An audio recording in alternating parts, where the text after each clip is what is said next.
Se hundió en el bolsillo derecho no como el peso de acero muerto, sino como algo ligero, como una serpiente inerte, aunque no dormida del todo. Al moverme culebreaba lentamente, gruesa y perezosa, una maraña escurridiza de grandes espirales. Cuando iba a bajar las escaleras para buscar a Orson, me recordé una noche del mes de julio, cuando lo vi desde la ventana de mi cuarto sentado en la parte trasera de la casa. Con la cabeza inclinada hacia la izquierda, el hocico hacia la brisa, contemplaba inmóvil algo que le llamaba la atención en el cielo, sumergido en uno de sus humores más perturbadores. No aullaba y en ningún momento el cielo del verano se había quedado sin luna. El sonido que emitió no fue un gemido ni un lloriqueo, sino un plañido de un carácter singular e inquietante. Levanté la persiana de la misma ventana y lo vi en el patio, muy ocupado excavando un agujero en el césped plateado por la luna. Era extraño, porque era un perro de buen comportamiento y no un excavador. Cuando miré hacia abajo, Orson abandonó el trozo de tierra que había estado arañando con furia. Se movió unos centímetros hacia la derecha y empezó a cavar otro agujero. Su comportamiento estaba dominado por una especie de frenesí. «¿Qué pasa, chico?», pregunté, y en el patio abajo el perro cavaba, cavaba, cavaba. Mientras bajaba las escaleras, con la Glock serpenteando en las profundidades del bolsillo de la chaqueta, recordé aquella noche de julio cuando había ido a la parte trasera a sentarme junto al plañidero perro.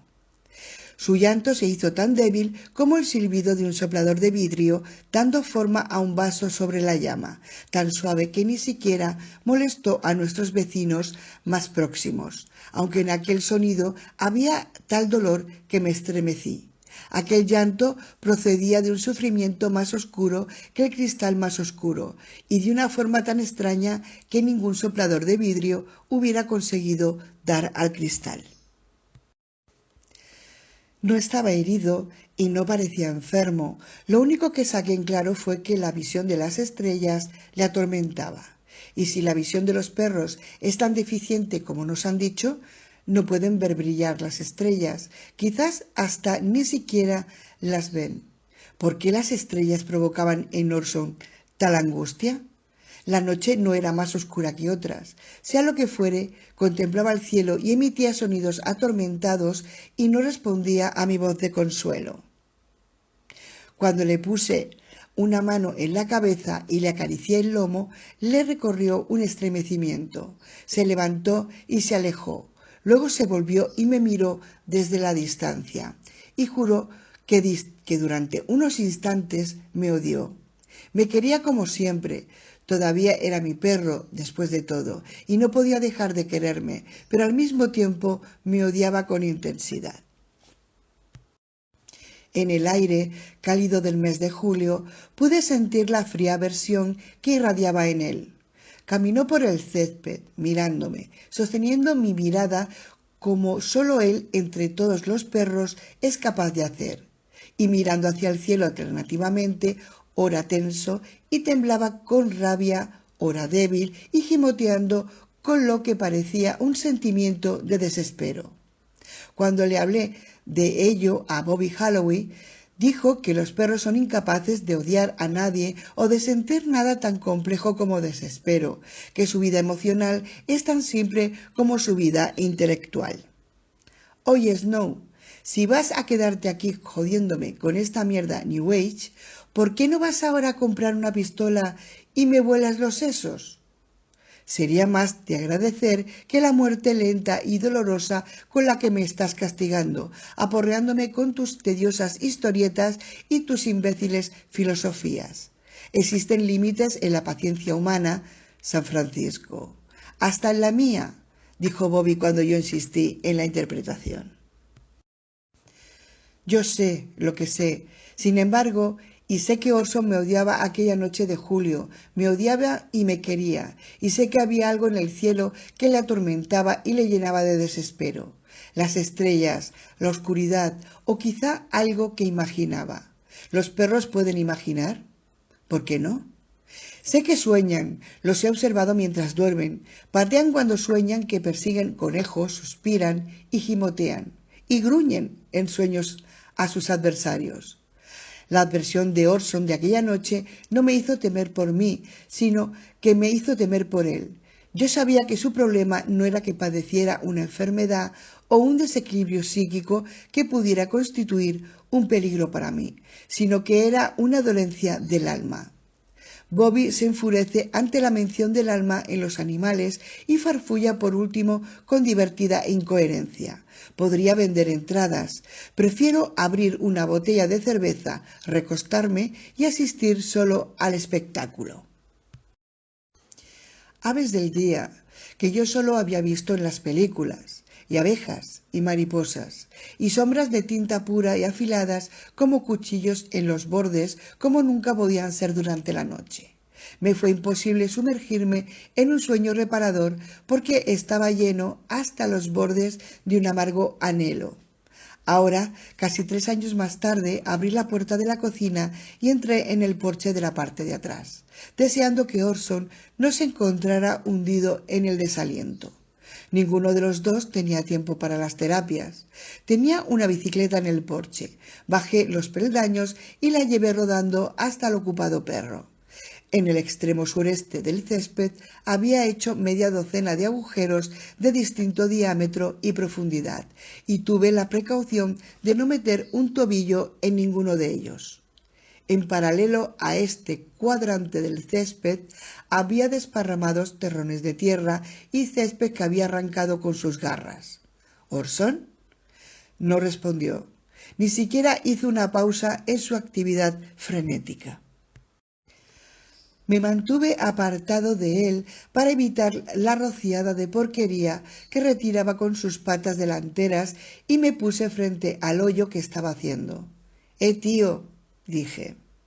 El perro siguió con la cabeza inclinada, el hocico en el suelo, olisqueando inquisitivamente mientras cavaba. La brisa se había detenido y la luna llena colgaba como el balón perdido de un niño en las ramas más altas de las malaleucas. Sobre nuestras cabezas, los chotacabras volaban en picado y a gran velocidad gritando «pint, pint, pint», cuando capturaban en el aire hormigas voladoras y mariposas nocturnas de primavera.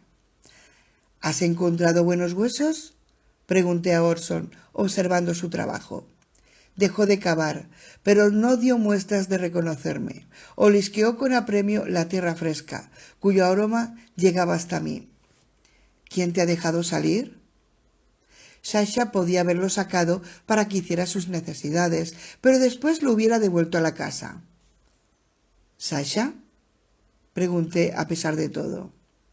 En caso de que Sasha fuera la que lo había dejado suelto para hacer todos aquellos estragos en el terreno, Orson no iba a delatarla, y él no iba a mirarme a los ojos para que le leyera la verdad en ellos.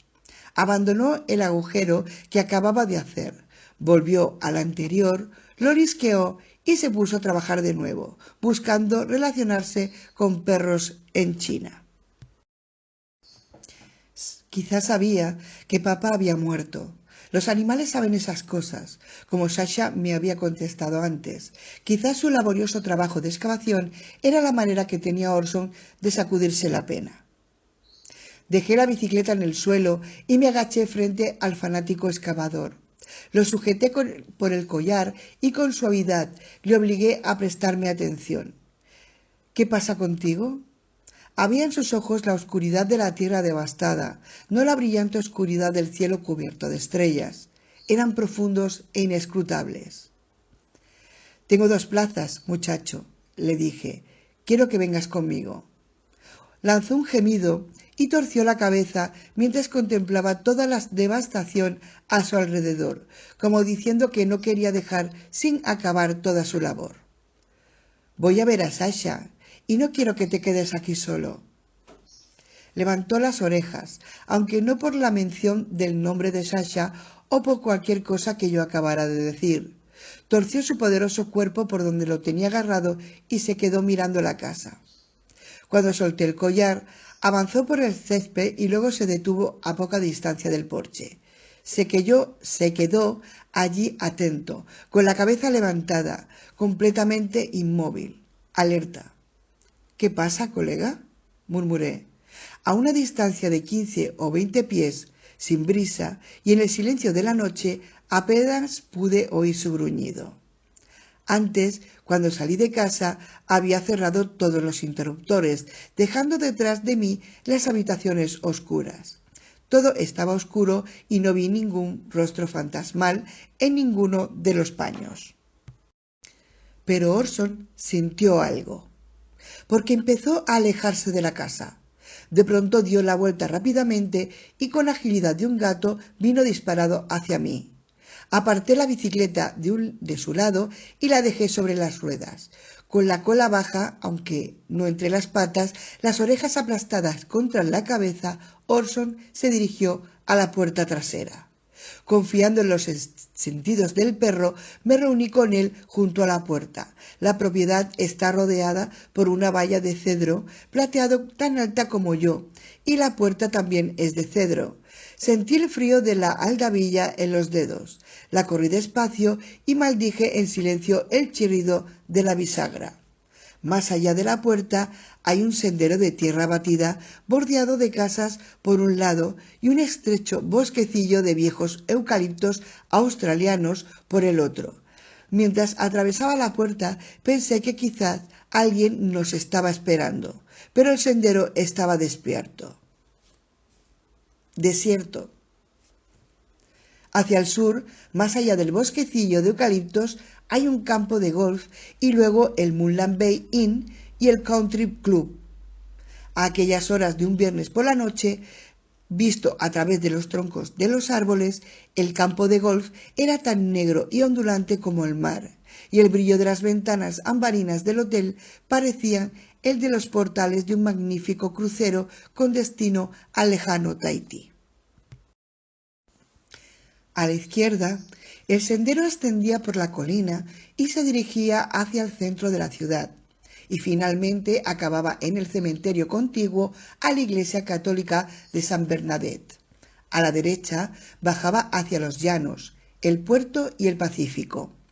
Cambié de marcha y pedaleé colina arriba, hacia el cementerio, con el perfume de los eucaliptos, recordándome la luz en la ventana de un crematorio y a una joven y bella madre yaciendo muerta sobre la camilla de la funeraria, pero con el buen Orson trotando junto a la bicicleta y con los tenues acordes de la música del baile del hotel, del campo de golf y con el llanto de un bebé en la casa de nuestros vecinos a mi izquierda. El peso de la Glock en el bolsillo y los chotacabras sobre mi cabeza capturando insectos con sus afilados picos, la vida y la muerte reunidas en la trampa de tierra y cielo. 11. Quería hablar con Angela Ferryman, porque su mensaje en el contestador automático me pareció lleno de prometedoras revelaciones, y me sentía inclinado a recibirlas. Pero primero tenía que llamar a Sasha, que esperaba recibir noticias de mi padre. Me detuve en el cementerio de San Bernadette, uno de mis lugares favoritos, un refugio de oscuridad en las inmediaciones de uno de los lugares más iluminados de la ciudad. Los troncos de 6 robles gigantes se elevaban como columnas, soportando un techo formado por las ramas entrecruzadas, y el silencioso espacio inferior se extiende en pasillos semejantes a los de una biblioteca. Las lápidas sepulcrales son como hileras de libros que llevan los nombres de quienes han sido borrados de las páginas de la vida, que pueden haberse olvidado entre otros lugares, pero son recordados. Orson merodeaba cerca, olisqueando el rastro de las ardillas que, durante el día, reunían bellotas entre las tumbas. No era un cazador persiguiendo a su presa, sino un colegial satisfaciendo su curiosidad. Cogí el teléfono móvil que llevaba colgado al cinturón y marqué el número del móvil de Sasha Goodall. Respondió a la segunda llamada. Papá se fue. Mis palabras significaban más de lo que ella imaginaba. Antes de que mi padre muriera, Sasha ya había expresado su pena. Ahora bajó la voz y manifestó un dolor tan bien controlado que solo yo debí oírla. ¿Ha sido fácil? Sin dolor. ¿Estaba consciente? Sí, hemos podido despedirnos. No tengas miedo. La vida apesta, dijo Sasha. Estas son las reglas, repuse. Para entrar en el juego tenemos que avenirnos a abandonarlo un día. Sigue apestando. ¿Estás en el hospital? No, por ahí, vagando, descargando energía. ¿Y tú dónde estás? En el Explorer. Voy a almorzar al Picnic Dinner, a trabajar un poco en mis notas para el espectáculo. Le tocaba estar en el aire al cabo de 3 horas y media. Podría comprar algo y comemos juntos por ahí. La verdad es que no tengo hambre, repuse con sinceridad. Te veré más tarde. ¿Cuándo? Ve a tu casa por la mañana, cuando salgas del trabajo. Estaré allí, si te parece bien. Perfecto, te quiero, Snowman. Te quiero, contesté. Es nuestro pequeño mantra. Es nuestra verdad. Apreté el botón de fin en el panel del aparato, lo desconecté y me lo volví a colgar al cinturón. Cuando salí pedaleando del cementerio, mi compañero de 4 patas me siguió, aunque algo reacio al principio.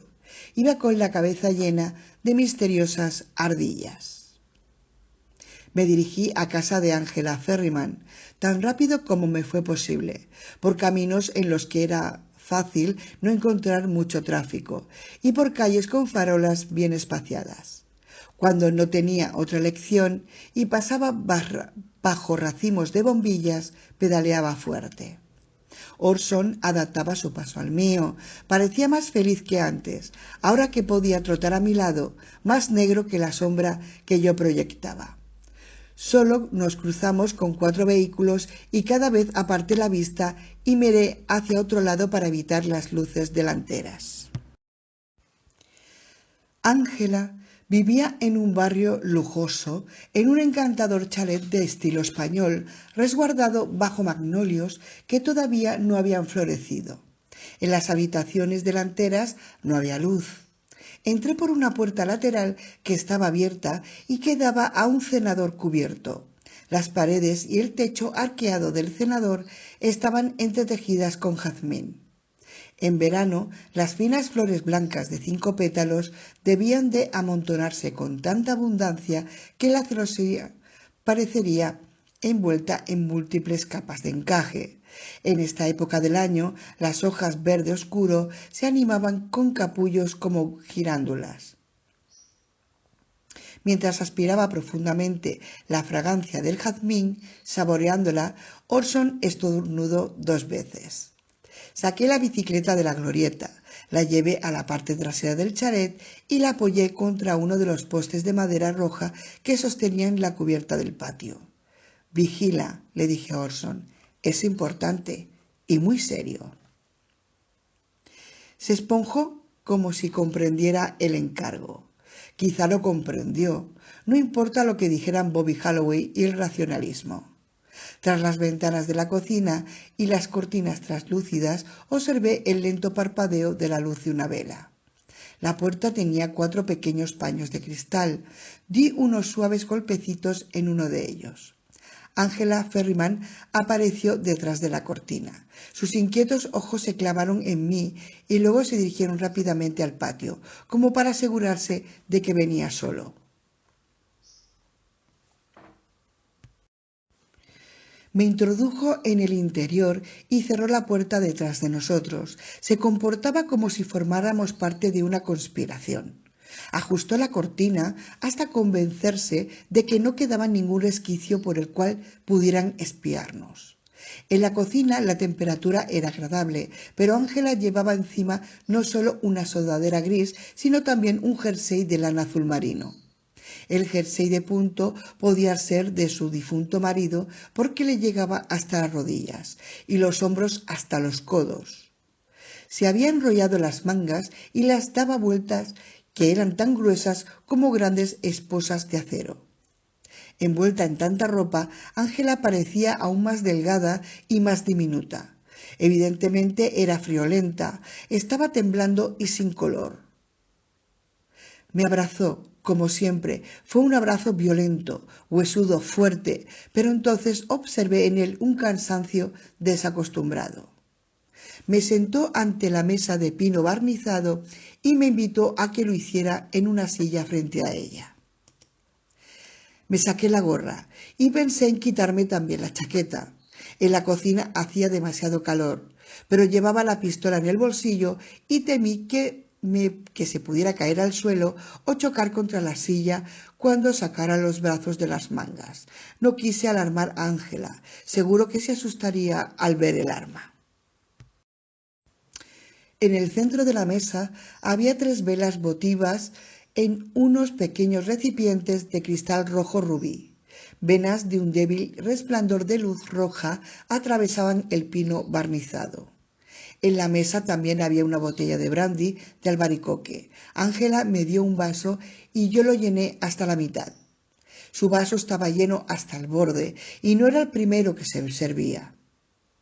Cogió el vaso con las 2 manos como si le diera calor y cuando lo levantó con ambas manos hasta los labios me pareció más sola que nunca. A pesar de su extremada delgadez, podía haber pasado por una mujer de 35 años, unos 15 años más joven. A decir verdad, en ese momento parecía una niña. Desde que era niña siempre quise ser enfermera. Y eres la mejor, dije con sinceridad. Acercó el brandy de albaricoque a sus labios y se quedó contemplando el interior del vaso. Mi madre padecía una artritis reumatoide. La enfermedad progresaba más rápidamente de lo habitual. Demasiado. Cuando yo tenía 6 años, llevaba aparatos en las piernas y me apoyaba en muletas. Poco después de que yo cumpliera los 12 años, no se podía ni levantar de la cama. Murió cuando yo tenía 16. Fui incapaz de decir algo adecuado o útil. Nadie hubiera podido. Cualquier palabra, no importa lo sincera que fuese, hubiese sonado fatal. Debía tener algo importante que decirme, pero necesitaba tiempo para clasificar todas las palabras en una línea ordenada y lanzármelas a través de la mesa. Porque fuera lo que fuera, le producía dolor. Su miedo era evidente, temblores en los miembros y la piel pálida. Me gustaba llevarle cosas a mi madre porque ella no podía hacerlo por sí misma. Un vaso de té helado, un bocadillo, su medicina, un cojín para su silla, cualquier cosa. Luego fue el orinal. Y hacia el final, pañales limpios porque padecía incontinencia. Pero no me importaba. Ella siempre me sonreía cuando le llevaba sus cosas. Me acariciaba el cabello con sus pobres manos hinchadas. No podía curarla, o hacer que corriera o bailara de nuevo.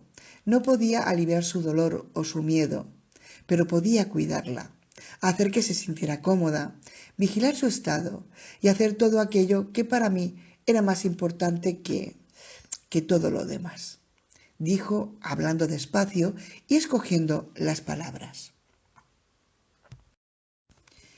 El brandy de albaricoque era demasiado dulce para considerarse brandy, aunque no tan dulce como yo esperaba. Además, era fuerte, pero no lo suficiente para hacerme olvidar a mis padres o a Ángela, su madre. Todo lo que yo quería era ser enfermera, repitió, y durante mucho tiempo mi trabajo fue satisfactorio. Doloroso y triste cuando perdía a un paciente, pero era generalmente útil. Cuando levantó la vista del brandy, sus ojos abiertos estaban llenos de recuerdos. Dios, cuánto sufrí cuando tuviste la apendicitis. Pensé que iba a perder a mi niño pequeño Chris. Tenía 19 años, no era tan pequeño. Querido, he sido tu enfermera desde que te diagnosticaron la enfermedad cuando eras un bebé. Para mí siempre serás un niño. Yo también te quiero, Ángela, dije con una sonrisa. A veces olvido que la franqueza con la que expreso mis emociones es poco habitual, que puede sorprender y, como en este caso, llegarles más hondo de lo esperado. Sus ojos se llenaron de lágrimas, las reprimió mordiéndose el labio y luego recurrió al brandy de albaricoque. Hace 9 años sufrí uno de esos casos de apendicitis en los que los síntomas no se manifestaban hasta que han entrado en la fase aguda. Después de desayunar tuve una indigestión. Después de almorzar vomité, tenía la cara encarnada y sudaba a mares. El dolor de estómago me obligaba a retorcerme como una gamba en aceite hirviendo. Mi vida corría peligro debido al retraso que se produjo por la necesidad de tomar medidas extraordinarias en el Mercy Hospital. Al cirujano, claro está, no le pareció bien la idea de abrir el abdomen y operar en medio de la oscuridad, o en la penumbra, de la sala de cirugía. La prolongada exposición a la luz del quirófano, que hubiera dado lugar a severas quemaduras en mi piel no protegida contra la intensa luz, en mi caso se convertía en el riesgo de que se me declarara un melanoma o una infección en la incisión. Cubrir todo lo que estaba debajo del punto de la incisión, desde la ingle hasta la punta de los pies, fue fácil. Una triple capa de algodón sujeto con una sábana para evitar que se me desplazase hacia un lado. Con otra sábana improvisaron una complicada carpa encima de mi cabeza y de mi cuerpo para protegerme de la luz y también para permitir que el anestesista pudiera acercarse a mí de vez en cuando con un lápiz linterna a tomarme la presión sanguínea y la temperatura, para regular la mascarilla de la anestesia y para asegurarse de que los electrodos del electrocardiógrafo permanecían en el pecho y en las muñecas y seguían formando del estado de mi corazón. Para intervenirme tuvieron que cubrirme el abdomen, a excepción de una ventana donde quedaría expuesta la zona de la piel que iba a ser abierta. Pero en mi caso esta ventana rectangular debía de reducirse al mínimo posible,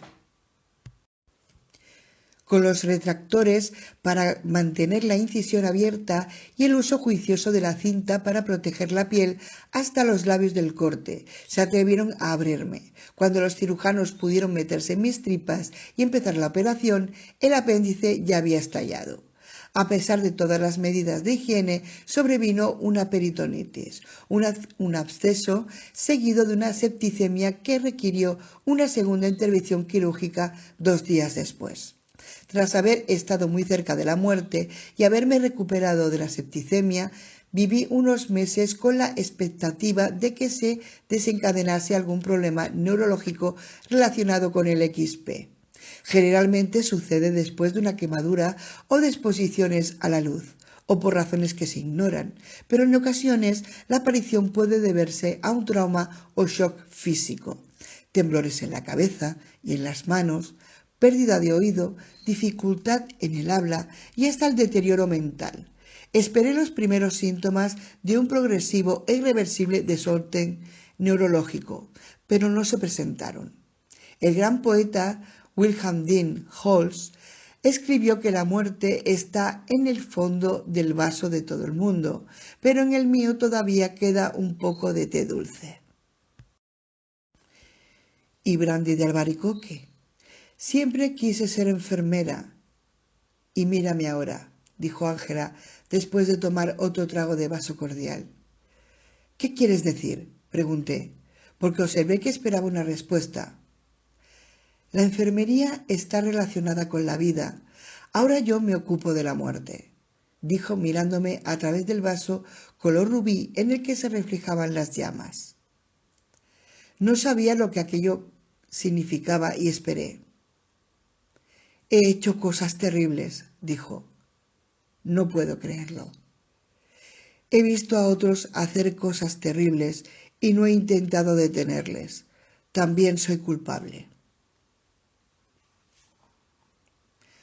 ¿Hubieras podido detenerles si lo hubieras intentado?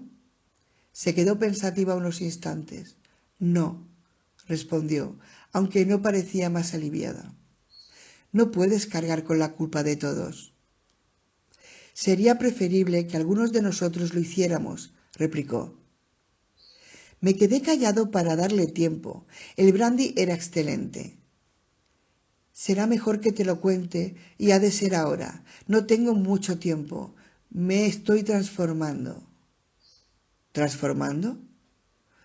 Lo siento. Ignoro quién seré dentro de un mes o de 6 meses. Alguien que no quisiera ser. Alguien que me aterroriza. No te comprendo. Lo sé. ¿Cómo puedo ayudarte? Pregunté.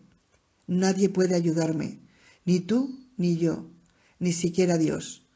Apartó la vista de las velas y la fijó en el líquido dorado que había en su vaso. Habló en voz baja, pero con furia. Es una estafa, Chris. La mayor estafa que se ha hecho nunca. Por culpa del orgullo, la arrogancia, la envidia, lo estamos perdiendo todo. Oh Dios, lo estamos perdiendo y no se puede retroceder y deshacer lo que ya se ha hecho. Aunque no farfullaba, sospeché que había bebido más de un vaso de brandy de albaricoque. Intenté consolarla pensando que la bebida la hacía exagerar, que fuera lo que fuese la catástrofe que percibía, no era un huracán sino tan solo una ventoalera magnificada por una leve embriaguez. Sin embargo, ahora podía soportar el calor de la cocina y del cordial. No hacía mucho quería quitarme la chaqueta. No puedo detenerles, dijo, pero puedo dejar de guardar el secreto. Tienes derecho a saber lo que ha sucedido con tus padres, Chris, aunque te cause dolor, aunque tu vida haya sido difícil. A decir verdad, no creo que mi vida haya sido especialmente difícil, ha sido diferente. Si hubiera sentido rabia contra esa diferencia y me hubiera pasado las noches anhelando la denominada normalidad, entonces mi vida hubiera sido tan dura como el granito y me hubiera roto como él. Al abrazar la diferencia, eligiendo avanzar con ella, permití que la vida no fuera más difícil que la de la mayoría y más fácil que la de algunos. No le dije nada de esto a Ángela. Si estas revelaciones las hacían motivada por la piedad, entonces transformaría mis facciones en una máscara de sufrimiento y me presentaría como la imagen de la tragedia. Sería Macbeth, sería el loco Lear o Schwarzenegger en Terminator 2, destinado al tanque de acero fundido. Tienes muchos amigos, pero existen enemigos que no sabes que lo son, siguió diciendo Ángela. Hijos de puta peligrosos. Algunos de ellos son extraños. Se han transformado. Aquella palabra otra vez. Transformado. Me froté la nuca y observé que las arañas que notaban eran imaginarias. Si quieres tener una oportunidad, cualquier oportunidad, tienes que saber la verdad. Me he estado preguntando cómo empezar, cómo contártela, y creo que debería empezar por el mono, dijo. ¿El mono? Repetí, convencido de que no la había oído bien. El mono, confirmó. En aquel contexto el mundo había adquirido una comicidad tal que dudé otra vez de la sobriedad de Ángela. Cuando levantó la vista del vaso, sus ojos eran un pozo de desolación en el que yacía ahogada alguna parte vital de Ángela Ferryman que yo conocía desde que era niño. Cuando nuestras miradas se cruzaron, triste resplandor gris de ella, sentí cómo se me contraía el cogote y ya no encontré ninguna comicidad en la palabra mono. 12. Fue en la víspera de Navidad de hace 4 años, dijo. Alrededor de 1 hora después de la puesta del sol. Estaba en la cocina horneando galletas. Utilizaba los 2 hornos, galletas de chocolate en uno, las de nuez y avena en el otro. En la radio, alguien parecido a Johnny Mathis estaba cantando Silver Bells. Cerré los ojos para imaginarme la cocina en aquella Nochebuena y tener una excusa para evitar la mirada inquieta de Ángela. Rod iba a llegar a casa en cuestión de minutos. No teníamos trabajo en todo el fin de semana. Rod Ferryman era su marido. Hacía unos 3 años y medio, 6 meses después de la víspera de la Navidad que Ángela estaba hablando, Rod se había suicidado disparándose un tiro en el garaje de su casa. Los amigos y los vecinos se quedaron atónitos. Ángela estaba destrozada. Era un hombre sociable, con mucho sentido del humor, fácil de contentar, alegre, sin problemas aparentes que pudieran llevarle a quitarse la vida. Aquel día había adornado el árbol de Navidad, dijo Ángela. Íbamos a cenar a la luz de las velas, abrir una botella de vino y luego veríamos. Qué bello es vivir. Nos gusta y nos gustaba esa película. Habíamos comprado muchos regalos, muchos regalitos. La Navidad era la época del año que más nos gustaba y éramos como niños con los regalos. Calló. Cuando levanté la vista, observé que había cerrado los ojos. A juzgar por su expresión desencajada, sus recuerdos discutían y discurrían desde aquella noche de Navidad a la tarde del mes de junio siguiente, cuando encontró el cuerpo de su marido en el garaje. La luz de las velas se reflejaba en sus párpados. Abrió los ojos, pero durante un rato permanecieron fijos en la visión lejana. Sorbió un poco de brandy. Era feliz, dijo. El aroma de las galletas, la música de Navidad. Y la floristería había enviado una enorme flor de Pascua de parte de mi hermana Boone. Estaba allí, al final del mostrador, tan roja y hermosa. Me sentía feliz, feliz de verdad. Sería la última vez que me iba a sentir feliz, la última vez que lo sería. Y estaba poniendo la masa de las galletas con una cuchara en una bandeja de hornear, cuando escuché aquel sonido a mis espaldas. Un ligero chirrido, luego parecido a un suspiro, y cuando me volví había un mono sentado en la mesa. Dios del cielo. Un mono Resus, con esos ojos horribles amarillo oscuro. No eran unos ojos normales, eran extraños. ¿Resus? ¿Distinguen las especies? Para pagarme la escuela de enfermería, trabajé de ayudante en un laboratorio científico, en el UCLA. El Resus es uno de los monos que se utilizan habitualmente en los experimentos. Allí había un montón. Y de pronto uno de ellos estaba aquí sentado. Había un bol con fruta encima de la mesa, con manzanas y mandarinas. El mono estaba pelando y comiéndose una mandarina. Con gran sentido del orden, aquel gran mono colocaba las pieles ordenadamente en un montoncito. ¿Grande? Probablemente estás pensando en un mono de organillero, una de esas cositas diminutas y encantadoras. Los Resus no son así. ¿Cómo son? Probablemente miden unos 60 centímetros y pueden pesar 11 kilos. Un mono de ese tamaño parecería enorme si te lo encontraras inesperadamente encima de la mesa de la cocina. Te debiste quedar sorprendida, dije. Más que sorprendida, un poco asustada.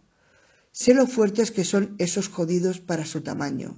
En general son pacíficos, pero si te encuentras uno con una vena de loco, entonces es un peligro real.